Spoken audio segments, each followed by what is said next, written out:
Oh, oh, hold on, Okay. horse. Hold on, horse. Uh, Oh, hello guys. what? I said hold your horses, damn it. Oh, yeah, yeah. Go back. Rewind. I can't go back. Damn, we're not live. Shoot. Yes. Okay. Welcome to Snacks Goes to the Theater, people. We're not live. What's up, people? What's up, everybody that's not out there? Coming to you from the future. We're Yes. coming to you from the future. You will be seeing this next Thursday, but we're here already, so we're already seeing the future of next Yeah. Thursday. And guess what? We're all still here. Yep. Yeah, and Where's obviously we're doing this early because of the Thanksgiving holiday. So, and what we are going to be talking about today is mainly what we're going to be doing in the pipeline in the weeks to come on our actual Broadway show. So, yes? God. because we have several musicals that we want to cover Uh-huh. before we cover Miss Saigon. Well, let me explain the whole thing. We'll, we'll, Mm-hmm. we'll get there. TVs, movies, genres. Where is the music? Where's music? I don't understand this phone anymore. Apple, stop fixing what's not broke. Just because you want to be new and oh, that's no wonder I'm doing it wrong. User error. But A- Apple, every time they want to upgrade this is an Apple 12, an iPhone 12. It has a brand new operating system that had to be downloaded on all the other iPhones, and your operating system sucks ass. Been with customers since the iPhone 3, and now I don't like the iPhone anymore because your system sucks. Stop changing it. And in case anyone doesn't realize this, this is that guy on his soapbox right now. Right. This is a rant. If anyone hasn't witnessed one of those before. Right. Don't mess with me because I will rant on you too. Hold on, I'm trying to look for something. I was gonna play it at the beginning, but you did give me the time, and then now here I am still paying the Thanksgiving Sorry. for it. God, I hate soundtracks. I mean, I can stop it and we can do it again, No, that's it's more funny this way. but I If have I'm to make a new, but I'd have to make a new link. yeah, no, we'll just do it this way. I'll find it eventually. Eventually, yeah, there we go. Ha ha. Ha. See, I was gonna play this prologue in the beginning where I think is the most beautiful piece of music ever. Ugh, it doesn't even exist anymore. I love this recording.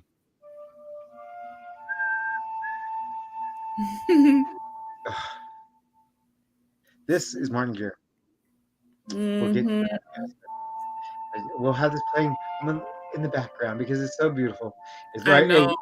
it's my favorite piece of music of all of Broadway theater. This orchestration because it's so cool. It totally sets the mood. And this is from Martin Gear, Yeah, this is for the original right of Martin Gear. The which original. which we will be covering. Yeah.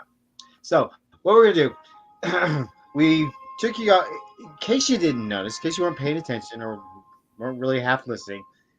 What we did in the last several weeks into Broadway was kind of tell a little story, make an evolution of where we're at. And the Right. evolution of the road was always to get to Miss Saigon. And it's just because it's personal. It's Miss Saigon is something that I could talk to till I'm blue in the face. If anybody that will listen, I have a lot Move of I have a lot of people, in the Miss Saigon family, and we're gonna have a special time covering Miss Saigon. He's gonna be your treated differently than any other musical because I've just it's Miss Saigon is not just a musical; it's a part of my life, and yeah. it's a big part of my life. So we'll And talk I'm about new to it, that. but all I can say is where has this musical been all my life? Hello. Yeah, Miss Saigon Yeah. literally changed my life and saved my life many many times. And we'll talk about that. Appreciate the music. Okay, so in order to get to Miss Saigon, we took you through several shows that went into Spring Awakening, that went into Deaf Spring Awakening, which is directed by Michael Arden. Michael Arden then turned around and did Once on This Island, which starred Lea Salonga, the original Kim, on Broadway. At the same time, the revival of Miss Saigon was on Broadway in the exact same amount of months that Once on This Island and Miss Saigon were on Broadway in the 90s Right. together. So it's like history's all repeating itself with these two Mm-hmm. musicals. And so when I took my journey up to New York to do the Miss Saigon thing, see Miss Saigon in the Broadway theater, I saw Once on This Island as well because I met Leia, and just the poeticness of them both being on Broadway at the same year, and so it was neat, really really cool. But so leading into Once on This Island leads us into Miss Saigon, but we can't get to Miss Saigon yet because we need to talk about where Miss Saigon came from and why it's such a phenomenon. And Miss Saigon is the second major production by a team called Elaine Boubille and Schomburg, Claude Mm-hmm. Michel Schomburg and Elaine Bouville. They're two French composers and lyricists. Um, Schomburg does the composing, and Elaine does the lyrics in French for the shows. They created Les Miserables, and Yeah. when they wrote Les Miserables in the early '80s, they're working on it for almost a decade. It was their labor of love. It took Victor Hugo's novel, that big epic tome, and made it into the biggest epic Broadway musical of its time. The One original of my production all-time that ran for favorites. about 10 years, the first 10 years of Les Mis that ran on Broadway was the full 3.5 hour show. Mm-hmm. Um, and that is what the symphonic recording captured. The symphonic recorder captured the full three and a half hour show before it was edited down. And it was edited down for Which I many think was reasons. a shame. They never should have edited it down. I do too, but I see why they did it. Um, First off, they did it for two major reasons. They did it because of money. The more time you're renting in a Broadway theater, the more time you're paying on money, the more time you're paying actors, the more time you're paying crews, the more time, So they basically shaved almost an hour off of the show. And so that means they shaved an hour off of all the labor and all the payroll and everything that comes along with that, with every production in the world, saved them a buttload of money. They wanted to streamline the show too because Yeah. we were entering an age in the mid 2000s into the 2010s was people's attention span for live theater was really dwindling, and people were wanting to go see something fast, something fresh, something new. And Les Mis by this time had been in there 15, going on 20 years. So they shaved it down to make it quicker, to make it pace. And then the new shaving down was all a big project over several years to make sure that they can get a cut that would fit in the confines of a movie. And then they made Mhm. that god awful movie, and the Yeah. rest. But You know, however, we're digressing because this is only yeah, supposed to be an we'll announcement. talk about Les Miserables in depth next week probably. Next week will be Les Miserables is first. So that's where these two got their rise to fame. Les Miserables, when it first came out, was a hit. It was a smash hit. It was the time in the '80s when musicals were about the big, bold, dramatic, Mhm. grandiose statements, and that's what Les Mis was. Les Mis also happens to be the first professional show I've ever saw. Um, It is and one of my I all-time was favorites. fortunate enough to see the full 3.5 hour show the first time that I saw it. So Oh, that was exciting. I don't have my playbills with me. I'll show you for all these shows because I've seen all of these shows. Um, but then that moves us into while Les Miserables was successful on Broadway and on the West End and all over the world, it was having tour companies. While it was taken off and into its height, they sat down. They were working on another musical. And the mhm. second musical that they wrote was Miss Saigon. I Such a beautiful companion piece to Les Miserables. Story and tone completely different, but lyrically and the music, melodically, you can tell they're partners. I mean, these two shows are Yeah. twins. They're they're the yin and yang of each other. They always belong together. I don't know anybody that I really have ever talked to is a Les Mis fan and not a Miss Saigon fan, or vice versa, because they're two parts of a story, and I love they them really both. tell. Hmm? And I'm late to the Miss Saigon thing, but all it took was one viewing. Yeah, it's All it really it takes everything that was grandiose about Les Miserables and musically fits it into a very intimate story. Yeah. On a grand scale, which was really funny about Miss Saigon. It's a very intimate story. It's a story of two lovers, and it focuses on their specific love, yet in this big grand scheme of a show. So it's neat.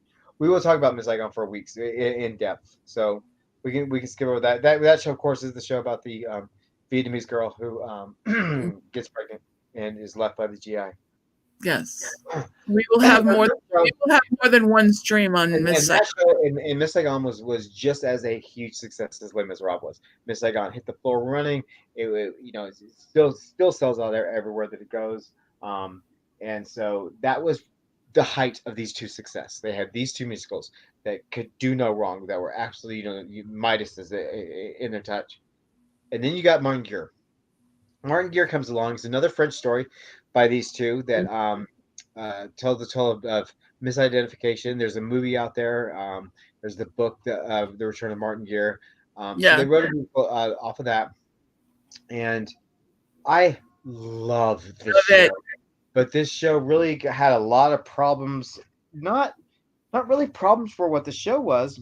Is it went through its many drafts. I went through many incarnations before it finally found a place in LA where it stayed for a little while. We'll explain why it never went to Broadway. But the first iteration of Martin Gere I got a recording. It got a London cast recording, so you get to hear that full recording. They put it on stage. They toured it. It was really hard to follow. The pacing of it is all over the place. But while I was just playing you, that's from that musical. Mm-hmm. It's a totally The different score musical. is beautiful. Yeah, it's totally different musical than what Martin Gere ended up being. Same premise, same characters, but it was completely rewritten from scratch, from the ground up. It was rewritten. I think like two songs survived, and that was it. And when it was rewritten, it went through one more transition. So it went into its B transition, and then went into its C transition. And the C rewrite was the rewrite that was considered Broadway bound.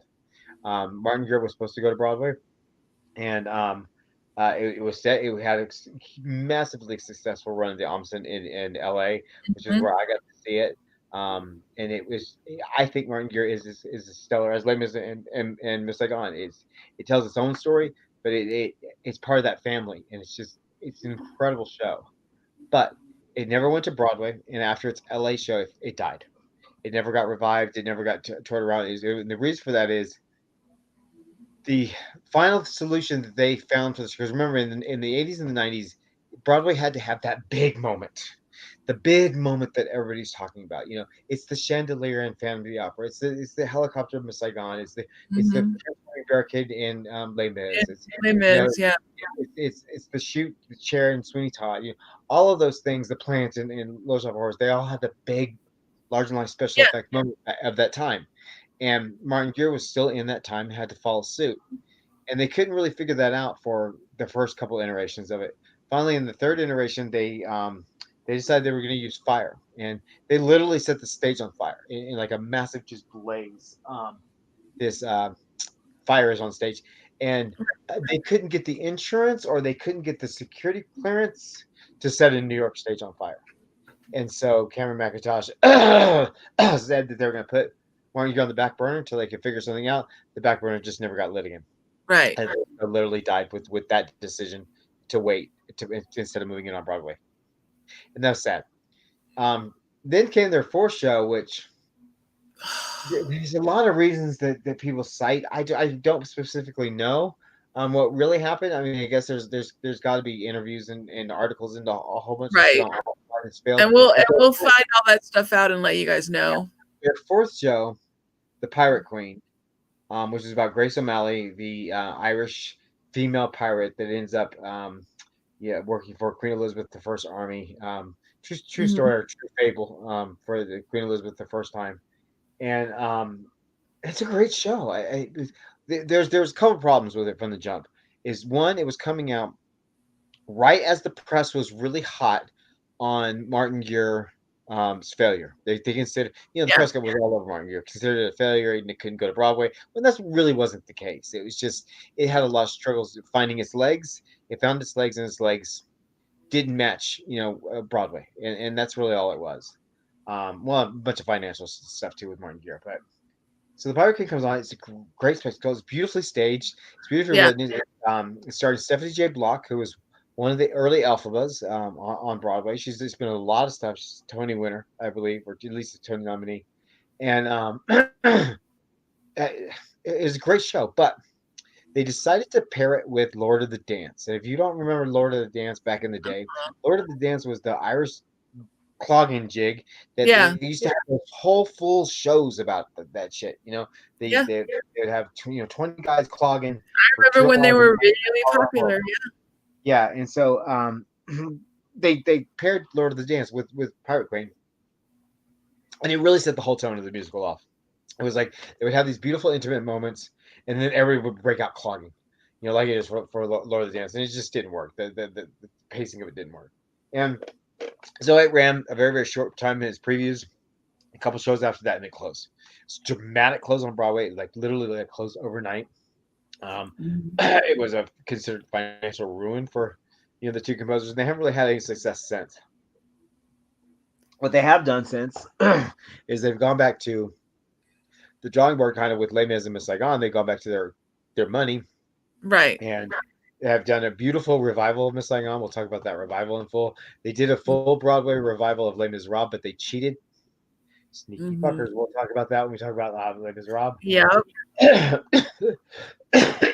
And really, that continues to be what is holding these two composers financially viable in the Broadway community is their first two shows that were done in the late 80s and early 90s. So it's interesting. They have two incredibly, one of the two biggest successful shows in the world, and two failures as their career, the bookends of their career. So very interesting. But I love them to death, and I'll listen to anything they do. Yeah, and we're planning on talking about all four of them in the coming weeks. There is some other stuff that they've done. We may mention that. But of the 4 Broadway musicals, we're going to talk about all 4. Yeah. Over the next, what we'll probably do is this.